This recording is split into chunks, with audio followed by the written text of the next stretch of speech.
como representantes do Conselho Municipal de Cultura, tenho certeza e estamos aqui admirados, lisonjeados, eu diria, com a presença de vocês, assim, a permanência até o final, vocês dando um claro sinal como blogueiros e como rapaz da web TV, representando também da Rádio Santa Cruz, demonstrando claramente que vocês estão a par da importância de um Conselho de Cultura para uma cidade como Santa Cruz.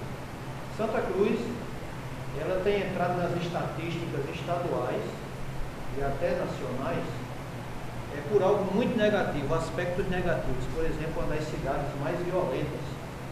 E nós que somos blogueiros, com constância, temos noticiado a perda de vidas nessa cidade. Nós queremos que Santa Cruz entre para a pauta estadual e para a pauta nacional como uma cidade culturalmente forte, assim como é Jean Luís e algumas cidades da Paraíba. Para que isso possa acontecer, o que é necessário? É necessário que a cultura possa fazer frente a essa contracultura, que é a grande responsável por esse avanço de miséria que nossa sociedade enfrenta.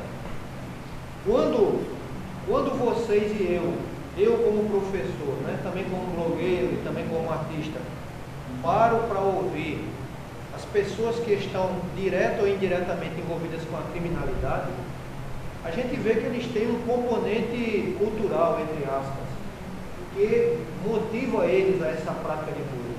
Ali há toda uma música, há toda uma arte, entre aspas, incentivando eles a permanecer nesse grupo.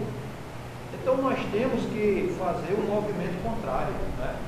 Então, se você analisar bem, 1% da receita municipal que seja destinado para a cultura, ou exatamente para o desenvolvimento cultural, significa prevenção na área de segurança, na área de saúde, questão das drogas, por que não dizer a sociedade como um todo, com certeza ela sai lucrando grandemente.